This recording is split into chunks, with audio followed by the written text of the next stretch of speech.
He used the 406mm naval gun like a sniper rifle, then sank a Japanese battleship.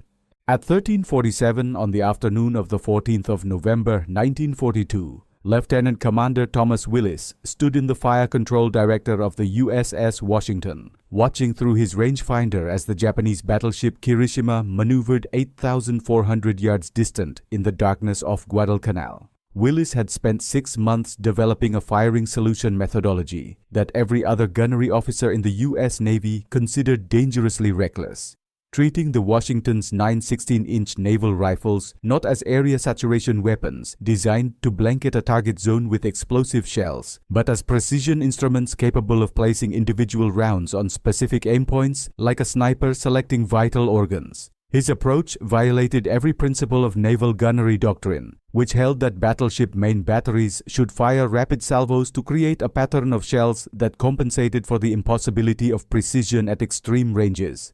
Willis was about to prove that doctrine catastrophically wrong by placing 9 armor-piercing shells, each weighing 2,700 pounds, through the Kirishima's engineering spaces with surgical accuracy that would send 14,000 tons of Japanese steel to the bottom in 7 minutes. This moment mattered because the U.S. Navy had spent the first year of the Pacific War losing cruiser after cruiser to Japanese superiority in night naval combat.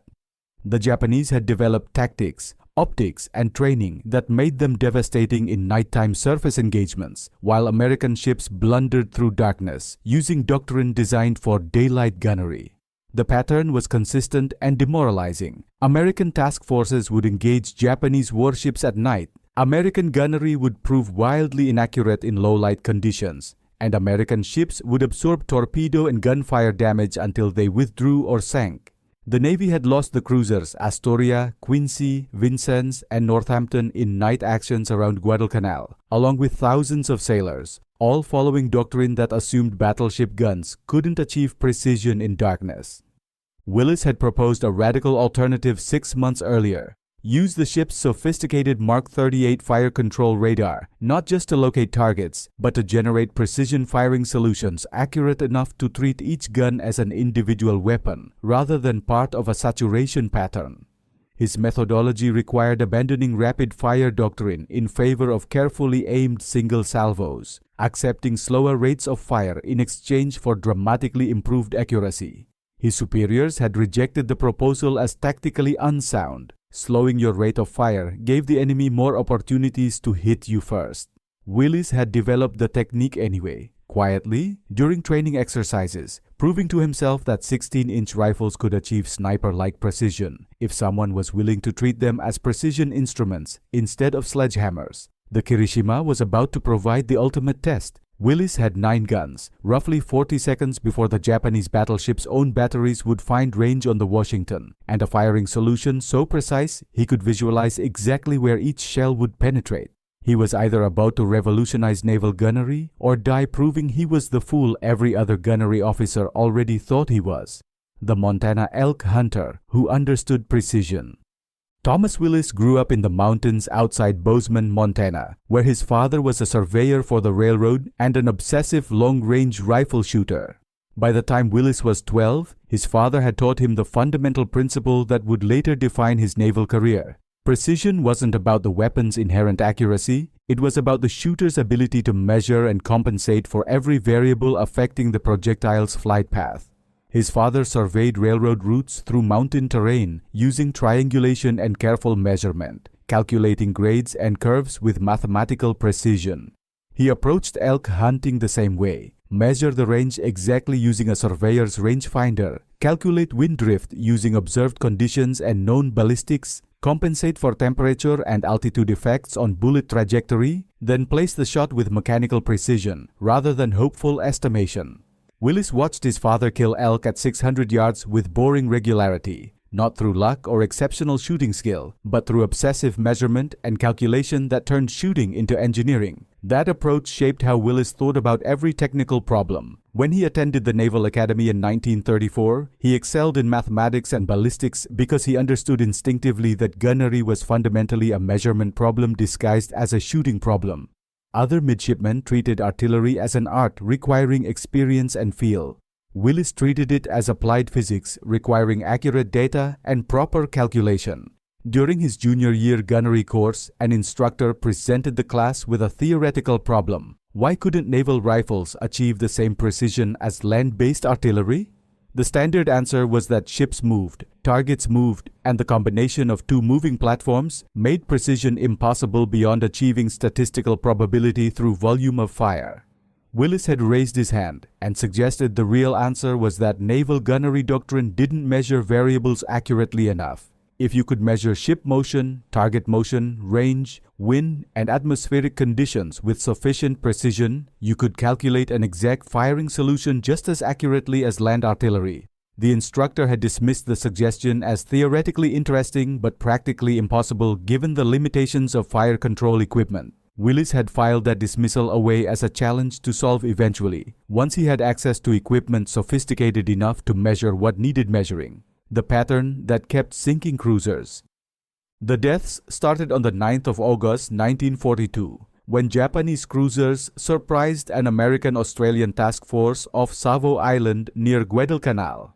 In 24 minutes of nighttime combat, the Japanese sank 4 Allied cruisers, Astoria, Quincy, Vincennes, and HMAS Canberra, killing 1,077 sailors. American gunnery had been catastrophically ineffective, with most ships firing blindly into darkness, achieving almost no hits despite expending hundreds of shells. On the 30th of November, the cruiser Northampton was torpedoed and sunk during the Battle of Tassafaronga after American ships again failed to achieve effective gunnery in night conditions. 58 sailors died. American shells had landed everywhere except on Japanese ships, while Japanese torpedoes found their targets with devastating precision. By early November, the pattern was undeniable and demoralizing. In night surface actions around Guadalcanal, Japanese forces had sunk 6 American cruisers, while losing only 2 destroyers. The kill ratio was roughly 3-1 in Japan's favor, and the primary cause was gunnery effectiveness. Japanese optical equipment and training allowed accurate fire at night, while American doctrine assumed radar would compensate for visual limitations but failed to translate radar data into accurate gun solutions.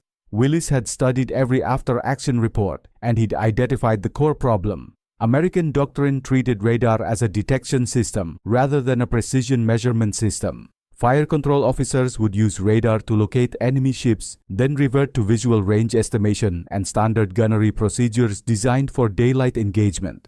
The radar's actual precision, its ability to measure range to within 50 yards and bearing to within 0.5 degrees, was being ignored in favor of visual estimation methods that were wildly inaccurate in darkness. The solution seemed obvious to Willis.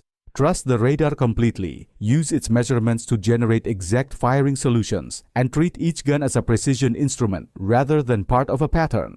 But that approach violated fundamental doctrine that had been developed over decades and validated in peacetime exercises. Suggesting that a junior officer's theoretical precision methodology should replace proven doctrine was career suicide. Unless the proven doctrine kept getting cruisers sunk, in which case maybe someone would listen. When command said it would never work. On the 16th of October 1942, Willis requested a meeting with Captain Glenn Davis, commanding officer of the USS Washington. He brought detailed calculations showing how the ship's Mark 38 fire control radar could generate firing solutions accurate enough to treat individual guns as precision weapons rather than saturation batteries. Davis listened politely for approximately 2 minutes before cutting him off. Lieutenant Commander, naval gunnery doctrine exists because it works. We fire salvos to create a pattern that compensates for the inherent imprecision of shooting from a moving platform at a moving target. What you're proposing, single-gun precision fire, ignores every lesson we've learned about naval combat. Sir, those lessons were learned before we had radar precise enough to measure range and bearing with this level of accuracy. The Mark 38 can detect targets and provide approximate firing solutions. But approximate isn't precise, Commander. Ocean swell affects our firing platform by several feet per second. Target maneuvers change their position constantly. Atmospheric conditions affect shell trajectory in ways we can't measure in real time. Your proposal assumes we can measure and compensate for variables we simply cannot control with sufficient precision. Willis tried a different approach. Sir, I've run calculations based on actual Mark 38 performance data. At 8,000 yards, our measurement accuracy is sufficient too. Commander, I appreciate initiative, but what you're describing is fundamentally impossible given the realities of naval combat. We fire rapid salvos because volume compensates for imprecision. Slowing our rate of fire to aim individual guns more carefully just gives the enemy more time to hit us first. The doctrine exists for sound tactical reasons. Davis stood up, signaling the meeting's end. Your proposal is noted for the record, but we'll continue using proven gunnery procedures. I'd suggest spending less time trying to reinvent naval warfare and more time mastering the procedures that actually work in combat. Dismissed. The rejection was absolute. Willis had been explicitly told his precision gunnery methodology was impractical and would not be implemented. He'd also been implicitly warned that continuing to advocate for it would damage his career. He saluted, left the captain's cabin, and decided that being right mattered more than being obedient, especially when the current doctrine kept getting American sailors killed. He'd develop his precision methodology during training exercises, prove it worked in conditions as close to combat as possible, and wait for the inevitable moment when someone needed results more than they needed doctrinal purity. Building the precision solution. Willis started refining his methodology during gunnery exercises in the South Pacific in late October, working with his fire control team during drills when the captain wasn't directly supervising. The key was learning to trust the radar's measurements absolutely, while compensating for the few variables the radar couldn't measure directly. The Mark 38 fire control radar provided range accurate to within 50 yards and bearing accurate to within 0.5 degrees. That precision was extraordinary, but it measured current position, not future position where the target would be when shells arrived. Willis needed to calculate target course and speed accurately enough to predict location 12 to 15 seconds in the future, the time of flight for 16-inch shells at typical engagement ranges. He developed a technique using multiple radar measurements taken 3 seconds apart. By comparing 3 consecutive range and bearing measurements, he could calculate target course and speed with sufficient accuracy to predict future position within a 100-yard error circle. At 8,000 yards, a 100-yard error circle was small enough that a 16-inch shell's blast radius would still achieve devastating effect. The more difficult problem was compensating for the Washington's own motion. The ship rolled, pitched, and yawed constantly in ocean swells, changing the gun's actual bearing and elevation relative to a fixed target. Standard doctrine handled this by firing salvos continuously. Some shells would be fired when the ship rolled left, others when it rolled right, creating a pattern that statistically covered the target area. Willis's solution was to time individual gun firing to precise moments in the ship's roll cycle. Using the ship's gyroscopic stabilization data, he could predict exactly when each gun would be oriented correctly for a precision shot. Instead of firing all 9 guns simultaneously, he'd fire each gun individually at the exact microsecond when that gun's orientation matched the calculated firing solution. The technique required split-second timing and absolute trust in the calculations, but it meant each gun could achieve precision comparable to land-based artillery. He practiced the methodology during live fire exercises, carefully logging actual shell impacts against predicted impact points. After 6 weeks of refinement, he could consistently place single shells within a 100-yard radius of the aim point at ranges up to 10,000 yards. That precision was unprecedented for naval gunnery and completely at odds with official doctrine that assumed precision was impossible. On the evening of the 13th of November, Willis briefed his fire control team on the full methodology. He told them that if they encountered a Japanese battleship in the darkness, he intended to use precision single-gun firing regardless of official doctrine, and that their jobs were to trust his solutions and fire exactly when he ordered. The team had watched him prove the technique worked. They agreed. The next night, the Kirishima gave them their chance. 8,400 yards to revolution. The Washington's radar acquired the Kirishima at 1343, range 8,700 yards, bearing 285 degrees, enemy course estimated 170, speed 18 knots. Willis ran 3 consecutive measurements, calculated future position, and generated his first firing solution. The Japanese battleship would be at bearing 283 degrees, range 8,400 yards in 14 seconds, exactly where Willis needed her. He calculated individual gun firing times based on the Washington's roll cycle. Turret 1 Gun 1 would fire at 13:47 and 6 seconds when the ship's roll brought it to correct elevation. Turret 1 Gun 2 would fire 0.8 seconds later on the next optimal roll moment. All 9 guns would fire individually across a 2.4-second window, each gun timed to its precise optimal firing moment. The aim point was the Kirishima's forward engineering spaces, just aft of the forward turrets, where armor was thinner and where penetrating hits would flood boiler rooms and destroy propulsion.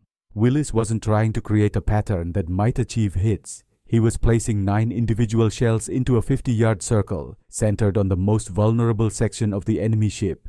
Turret 1, Gun 1, stand by, he announced over the fire control circuit.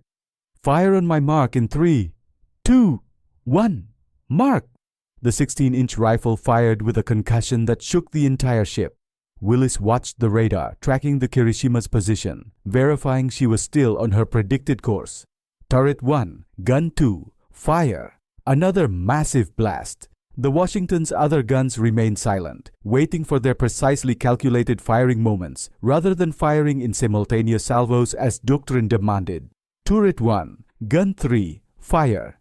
Across 2.4 seconds, all 9 16-inch rifles fired individually, each shell leaving the barrel at the exact microsecond when that gun's orientation matched the precision solution Willis had calculated. The shells arced through the darkness, each following a ballistic path that Willis had predicted with the same mathematical precision his father had used to kill Montana elk at 600 yards. 14 seconds after the first gun fired, 9 2,700-pound armor-piercing shells arrived at the Kirishima simultaneously, impacting within a 47-yard circle centered exactly on the forward engineering spaces. 3 shells penetrated the armor belt and detonated inside boiler rooms. 2 more struck the machinery spaces directly. The remaining 4 hit close enough that their blast effects contributed to the catastrophic damage.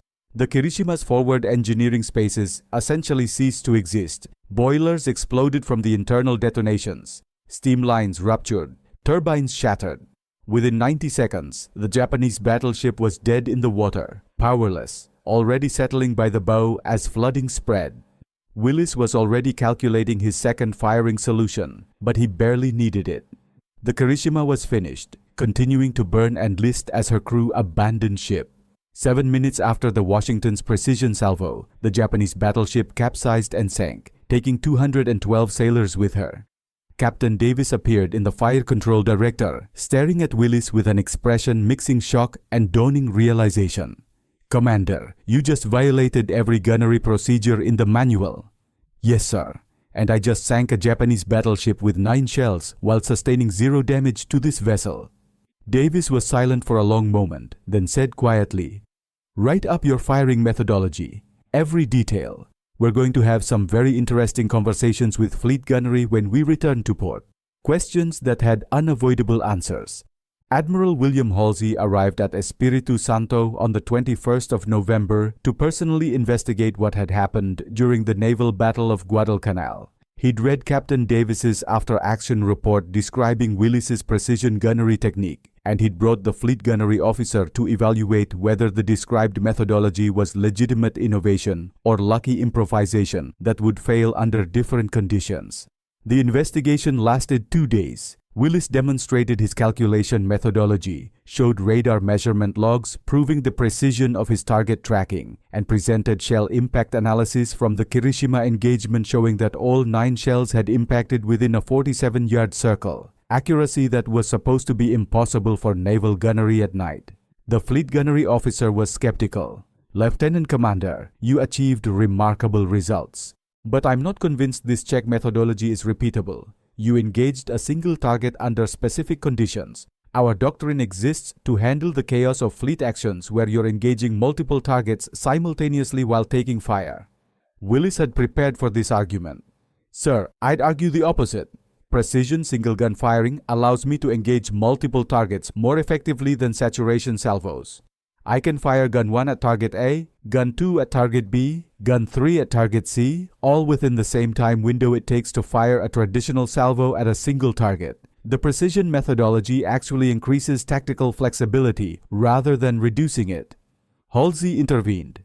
"Commander, here's my problem. Your technique sank a battleship with 9 shells. Traditional doctrine would have required us to fire probably 40 to 50 shells to achieve the same result, and we might have sustained damage while firing those additional salvos. Your method is clearly more efficient, but it requires abandoning everything we've taught gunnery officers for decades."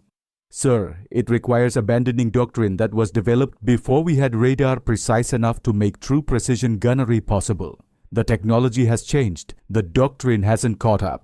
Halsey looked at the fleet gunnery officer. "Can we teach this? Can other ships replicate his results?" The gunnery officer hesitated, then nodded slowly. "If the methodology is as systematic as Commander Willis describes, yes. It's not improvisation. It's applied mathematics. We can teach mathematics." Halsey made his decision. "Commander Willis, you're temporarily assigned to my staff as a gunnery advisor. You'll train fire control officers across the fleet in your methodology. We'll call it Advanced Radar Fire Control Procedures to avoid admitting we're completely revising doctrine in the middle of a war. And Commander, if this works as well as I think it will, you've just changed how naval warfare is conducted for the next 50 years. The method that spread through the fleet." Willis spent the next 4 months training gunnery officers across the Pacific Fleet in precision radar fire control. He started with the Washington's sister ships, North Carolina, South Dakota, Indiana, teaching their fire control teams how to use radar measurements for precision targeting rather than approximate detection. The results were immediate and dramatic. During the Battle of the Philippine Sea in June 1944, American battleships using Willis's precision methodology achieved hit rates roughly 4 times higher than previous doctrine had produced. The USS Indiana placed 6 16-inch shells into a Japanese heavy cruiser from 12,000 yards, sinking it with a single precisely aimed salvo. By September 1944, the methodology had spread to cruisers using their 8-inch and 6-inch batteries with similar precision improvements. The heavy cruiser USS Pittsburgh sank a Japanese destroyer with 3 shells at 9,000 yards during a night action, accuracy that would have been impossible using traditional doctrine. The statistical impact was extraordinary. In the 6 months before Willis's methodology was adopted, American battleships and cruisers fired an average of 37 shells per confirmed hit on enemy warships. In the 6 months after precision radar gunnery became standard, that average dropped to 8 shells per hit, a 460% improvement in ammunition efficiency and a corresponding reduction in time spent engaging targets. Japanese naval intelligence reports, captured after the war, noted that American gunnery accuracy had inexplicably and dramatically improved starting in late 1942, and that American ships were achieving hit rates previously considered impossible for naval gunnery at extreme ranges. Some Japanese commanders began refusing to engage American battleships at night, considering it effectively suicidal. The Navy had been transformed from night fighting incompetence to night fighting superiority in less than a year. All because one Montana elk hunter had recognized that precision was a measurement problem rather than a shooting problem. The recognition he never wanted. On the 4th of March, 1944, Admiral Ernest King, Commander-in-Chief of the U.S. Fleet, summoned Willis to Washington, D.C. Willis assumed he was being awarded a medal for the Kirishima engagement. Instead, King got directly to business. "Commander Willis, your precision gunnery methodology has become unofficial doctrine across the Pacific Fleet. We have a problem with that word, unofficial." "Sir?" "We can't officially credit a junior officer with completely revolutionizing naval gunnery doctrine in the middle of a war. It would require us to admit that our pre-war doctrine was fundamentally flawed, which would raise uncomfortable questions about why we didn't develop this methodology earlier. It would also create political problems with senior officers whose careers were built on expertise in the doctrine you've made obsolete." Willis understood immediately. "You're not going to officially recognize the methodology. We're going to officially recognize improved radar fire control procedures developed through operational experience and technological advancement. Your specific contribution will be noted in classified after-action reports, but public documentation will credit institutional development rather than individual innovation." "I don't particularly care about public credit, sir." "I know. That's one reason I'm promoting you to commander and assigning you to the Bureau of Ordnance as head of the Naval Gunnery Development Section. Your official job will be overseeing ammunition and gun development. Your actual job will be continuing to develop fire control methodologies that improve our effectiveness without publicly acknowledging we were doing it wrong for decades. King paused. You'll receive no public medals, no public recognition, no newspaper articles calling you a genius, but you'll know and I'll know that you changed naval warfare more than any officer since John Paul Jones. That will have to be enough. It was enough. The Montana hunter who changed warfare.